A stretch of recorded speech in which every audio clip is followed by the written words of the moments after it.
Welcome back to the Northern Business Podcast, a regular discussion with people in the north of England who lead businesses, employ people and have new ideas to help our economy grow.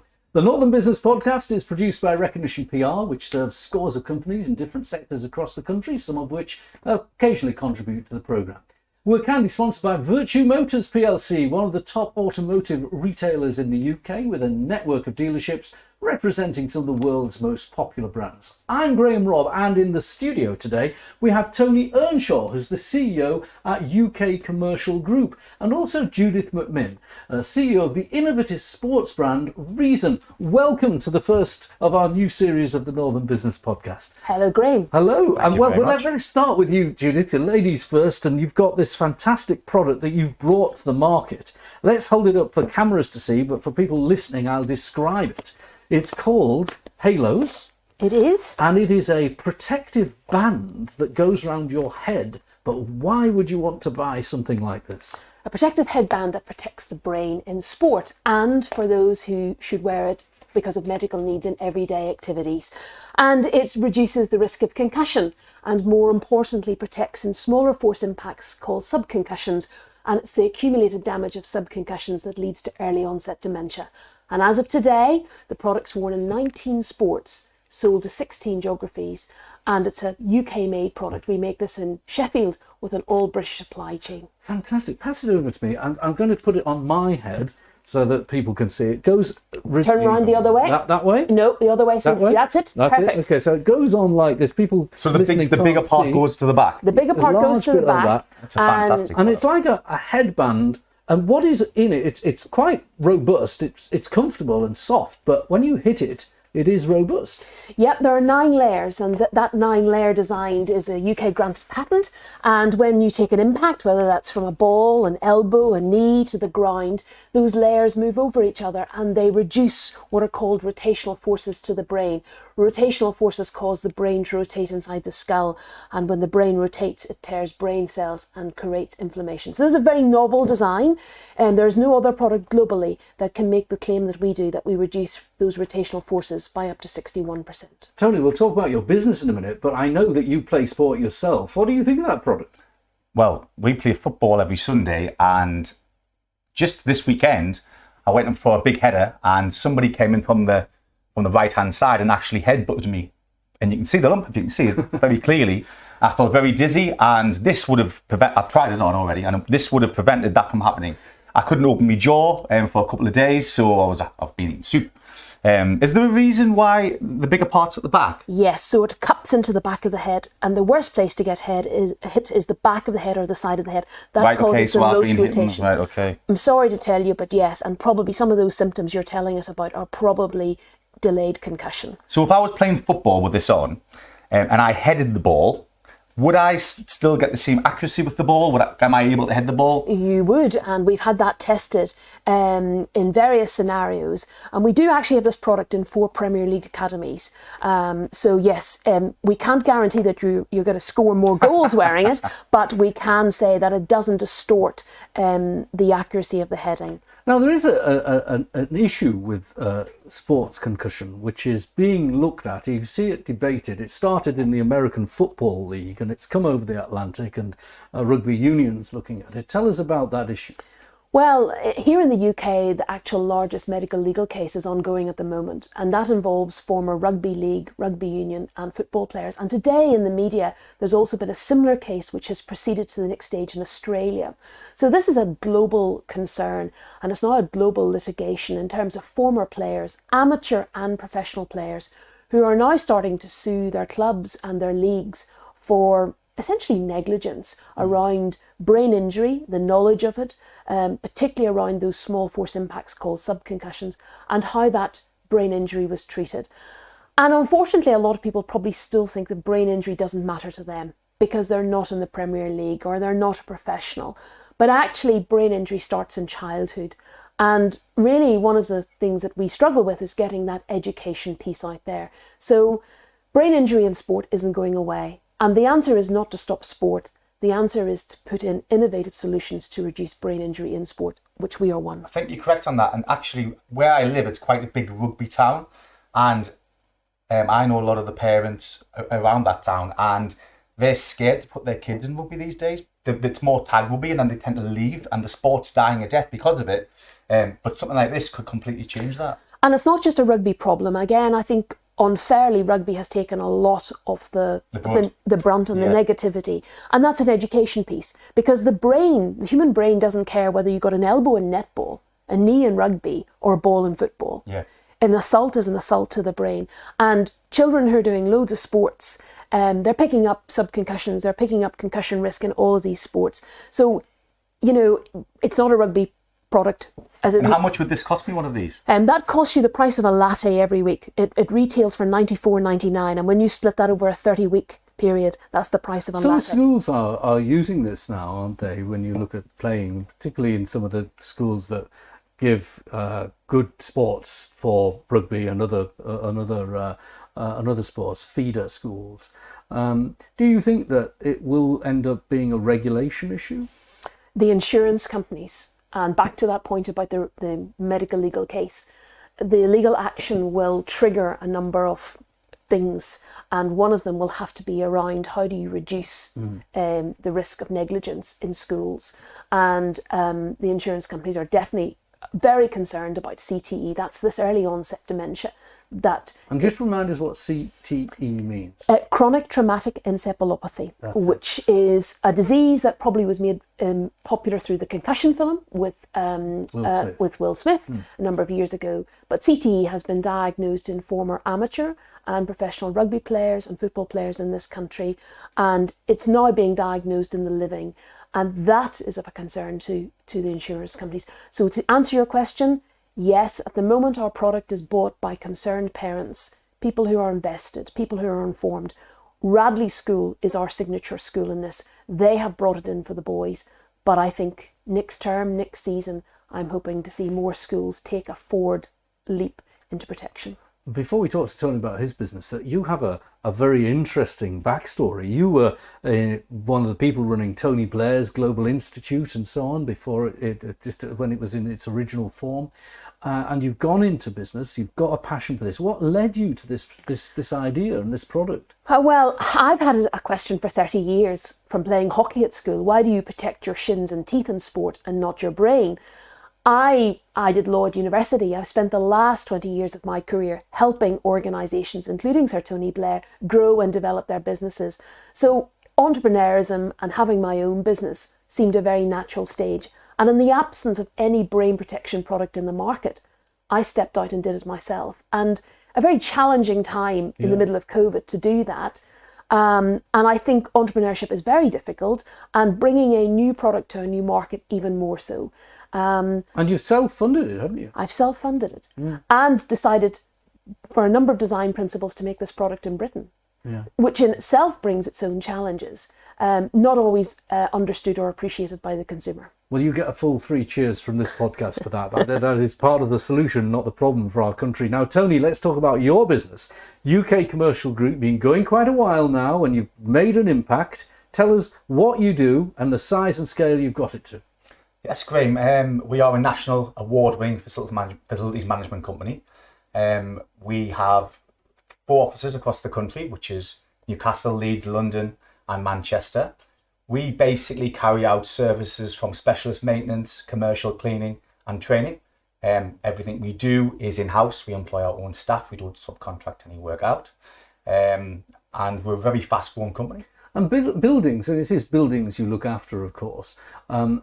Buildings they're a health and safety issue. I own a building. This building that we're producing this podcast in, I own, and I always worry, does the air conditioning get serviced properly? And what about the roof? Is it gonna leak? And you do want to make sure that you're not, as a business and building owner, liable.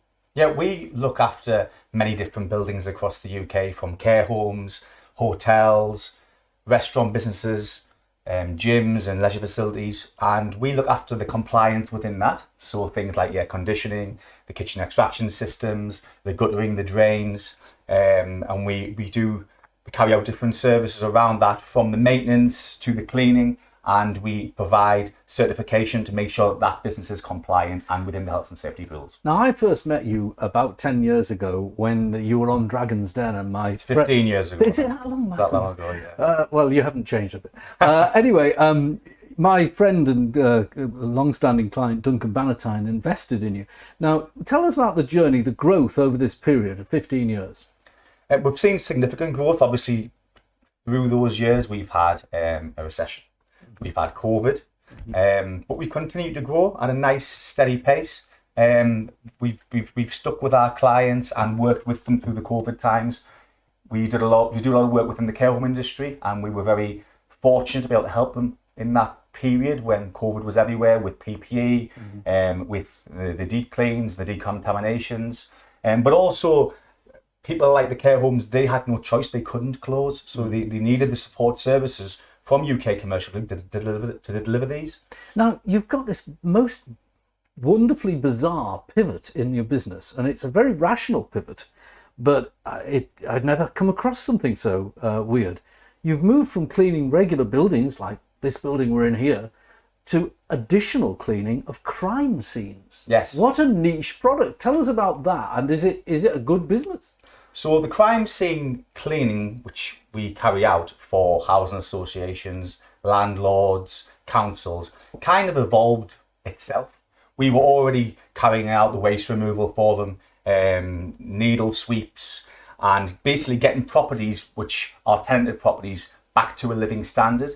And what happened as a side effect, as we were coming across scenes where there would be crime, so cannabis farms, drug dens, so different people, sudden deaths and murders, and the councils and housing associations basically want us to start working with them to make sure that we could get these properties safe for their workmen to go in and our workmen to go in, because they're time critical. They want to get their properties turned around and rented out as fast as possible.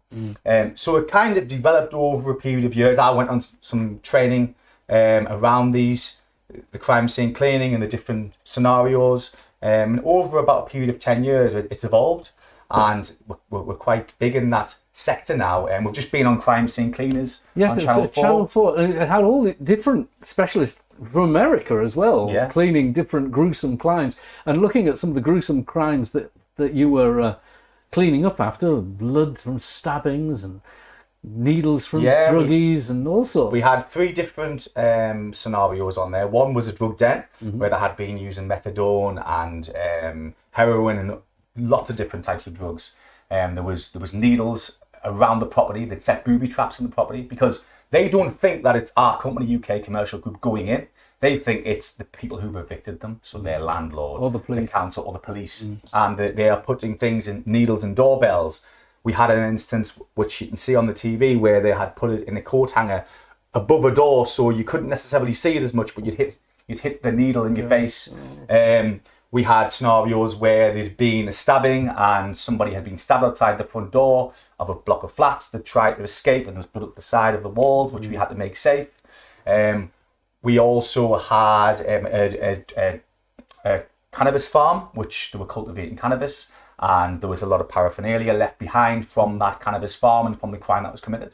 Now, you've got this diversification, but it's a logical diversification because it is about cleaning. But you just talked about how you train it, and you've managed to make your business not just doing, but training. Tell us about the training centre that you've... So as you know, in this country, there's quite a big training gap, and I was thinking to myself, how do I get my staff trained? So one of the most obvious things to do was to create my own training centre. Then I can, deliver that training to my staff internally, but also we can then offer that training and sell it at a cost to other companies in the industry who want to learn about different scenarios and different types of cleaning and different types of maintenance. So whether it be the crime scene cleaning course, which we offer, whether it be the HVAC, which is heating and ventilation, whether it be kitchen extraction systems. And we were governed by different bodies and we're accredited and approved. So it did 2 things. It filled the gap from our internal points of view, but also fill the gap for other companies who need our services and who also want to deliver that service to other companies. So here we are on the Northern Business Podcast with two fantastic entrepreneurs, Judith McMinn and Tony Earnshaw. And you've told us about your businesses. And let's just conclude the podcast by spending a few minutes talking about the environment in which you're selling things. Because, you're tremendously passionate about what you do, but we've got an economy now which has got some problems. Unemployment's up, growth's down, inflation's up, interest rates are tweaking down but generally stable, and the amount of money available for investment seems to have stagnated somewhat. Now, that may be not an entirely balanced picture. What is your view, Judith, on where the economy sits that you're operating in? Well, I think there are two aspects. One is investment into startup or early stage businesses, and investors are nervous. They are holding back. And so there's just not that money out there that angels might have put into more risky or early stage businesses. And the second is consumer confidence. We are still probably a luxury product. Even though it's a necessary product, it's still a luxury product. And we are seeing people scale back in terms of their purchases. Yes. So those are two things that I think we see, day in, week in, around people maybe that might be interested in investing in the business and seeing us scale and grow with us in the journey, and then day-to-day customers. Now, if you could write the budget, is there anything you'd do? Is there any magic wand that you'd wave? You have no manifesto to worry about, unlike the politicians that are elected. What would you do, Judith? I think there are a few things. One is change the narrative to being growth focused. The narrative, and that's just not any one thing in the budget. It is everything up until the 26th of November and everything around the budget. This government was elected on a mandate of growth. We have to get the growth message back. People have to believe and they have to see the growth. So whatever the budget brings forth, it needs to support growth and stop the overtaxing. And then I think there are things in particular around early stage business to allow them to grow to the size of business that Tony now has. How do you support people in that? How do you attract investment? Is there tax advantages to that as well? Those are some of the things I think I would be putting in. I think your objectives are absolutely right. I think that the problem that the government has had, it's so consumed with its own spending that it is having to borrow, and that borrowing is causing people who may invest in businesses like yours to think, well, I can lend the money to the government and make more money than investing in an early stage business, or I could take it out of my pension and live on it. And it's got a lot of mixed messages. And it seems to be that they haven't cracked that. No, not at all. And that is the negativity. And I think the next few months as we wait on the budget will intensify that. Every weekend paper will run with a story from now until November. And that's damaging for consumers, house owners, sellers, buyers.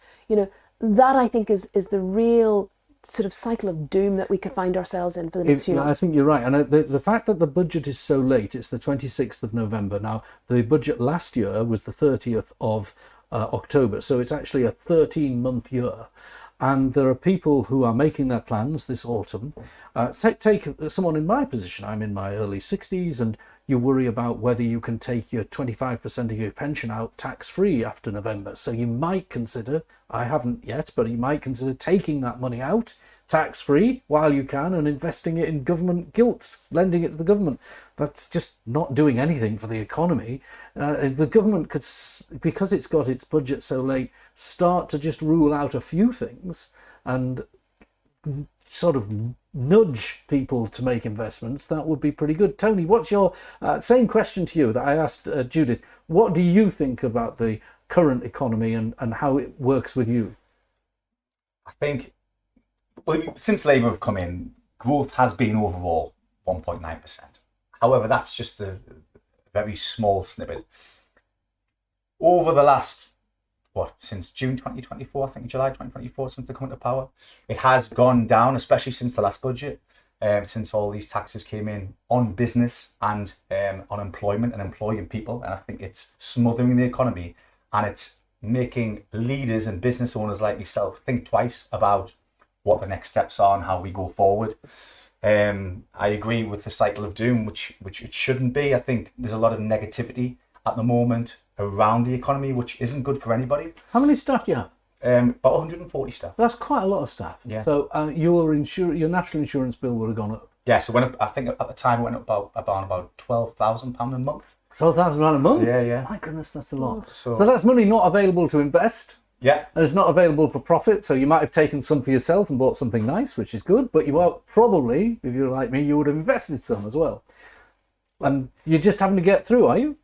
Well, we've made adjustments and made savings so we can pay for that. And we also offer other things for our staff, like private health insurance and things like that. But I think if there's any more things put on business when the next budget comes out, I think its growth will come to a stall, if not a recession, in the next 18 months. What is your view on the next big bit of business stuff from the government is going to be the Workers' Rights Bill?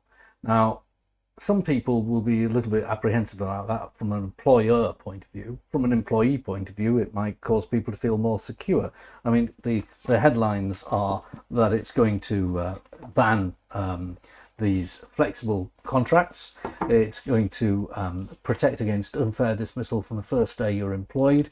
And it's going to give generally more stronger workers' rights. Now, if you're a member of staff working for you, you might think that's pretty good.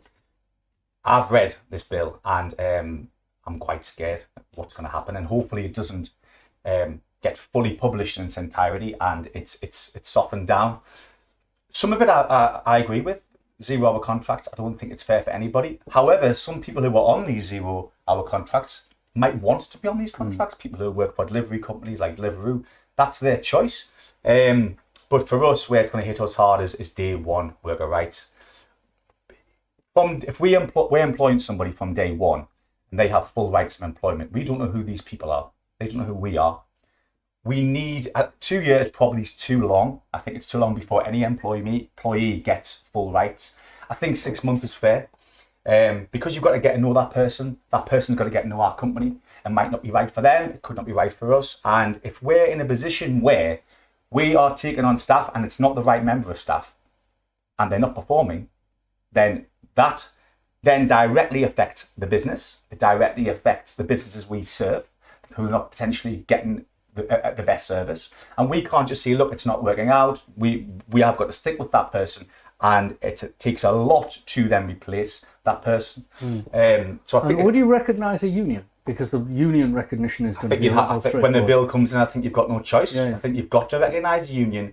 If is it 2 or more staff? Yeah, well, it's 2%. 2% of the employee. Yeah. And you employ 100 people, so from your point of view, it's 2 or 3 members of staff, and then we've got a union involved. Now again, that's extra cost to the business. And without people like myself and business owners, there is no economy. There is no jobs.